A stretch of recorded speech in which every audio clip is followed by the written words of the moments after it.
right, joining me live from Melbourne, Shadow Industrial Relations Employment Small Business Minister Tim Wilson. Tim Wilson, thank you for your time. Can you confirm the Liberals and Nationals are about to sign a deal, getting back together? Well, that's a conversation between David Littleproud and, of course, Sussan Ley, our leader, and so that will be resolved in due course. So I can't confirm anything on your program, but what obviously there's been significant steps based on media reports and based on the conversations I'm having, but we'll wait and see later in the day. Are you feeling hopeful, and what does it mean if you do get back together at this point? Well, I'm hopeful that there's a pathway where we can focus back on Labor, and that has to be the objective. I always start these sorts of programs by looking at what's a core objective. The objective is to hold the government account because Australians desperately need us to do so.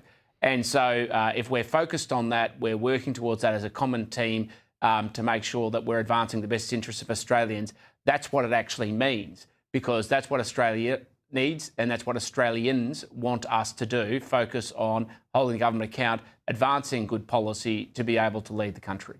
Now, the Nationals have put this offer on the table to you in terms of saying all the Shadow Ministry of the Nationals are happy to stay out until March 1 as long as the three Shadow Ministers, Ross Cadell, Susan McDonald, Bridget McKenzie, come back. What do you make of that offer? And I guess in the context of, I think some of your colleagues kind of think maybe the Nats will do it again.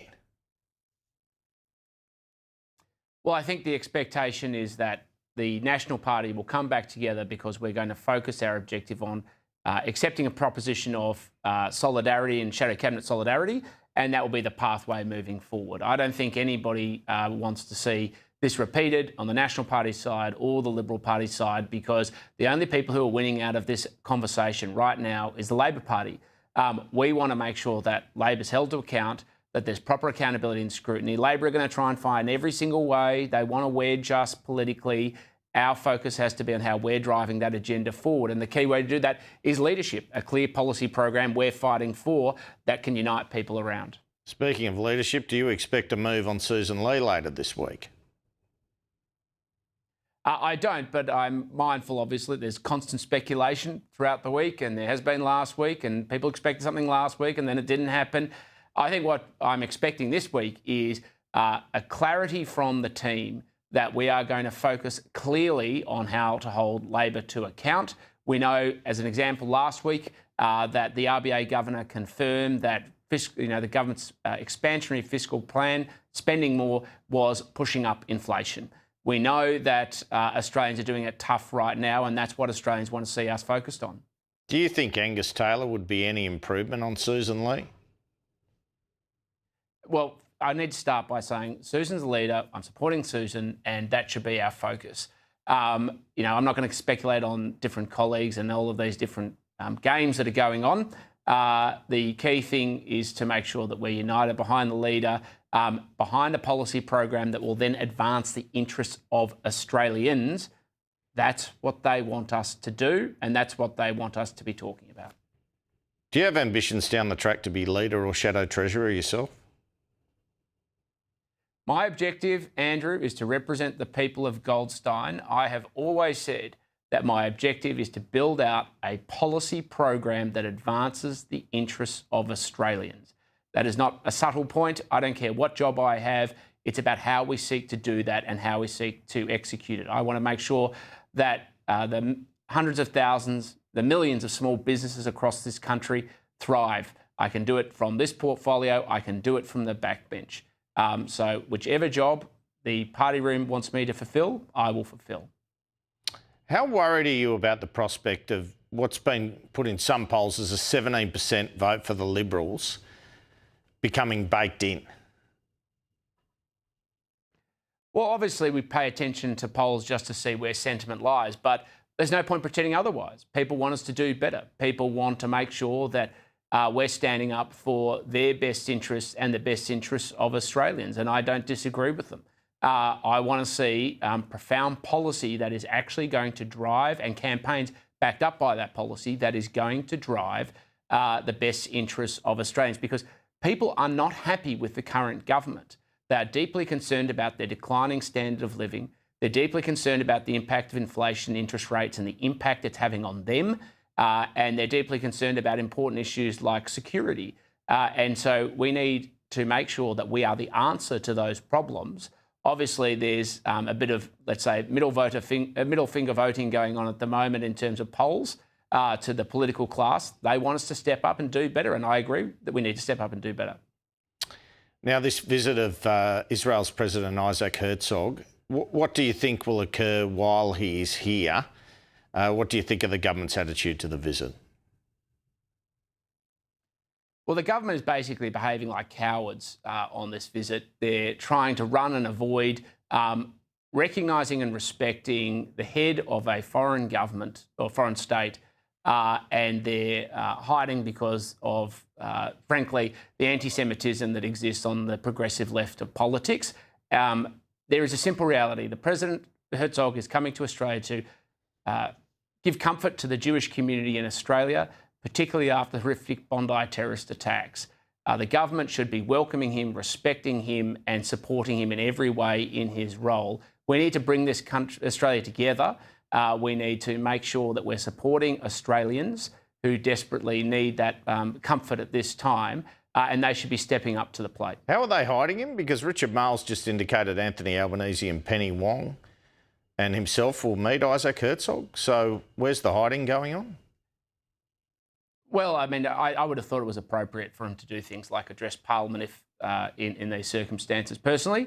But I just think they need to be stepping up and not... I do think they're hiding and they're trying to avoid being seen or associated. We'll wait and see whether that's the case. You know, there's deep anti-Semitism on the progressive left of politics in this country, and they need to be standing up for the type of country we want to be, which is one that's united and focused and supporting every Australian, regardless of their heritage. And just to repeat to the viewers, Richard Marles said Isaac Herzog won't be addressing the Parliament. Now, I want to ask now about the fact the government won't rule out changes to the capital gains tax regime. What do you make of that, and what will be the consequences of such a change?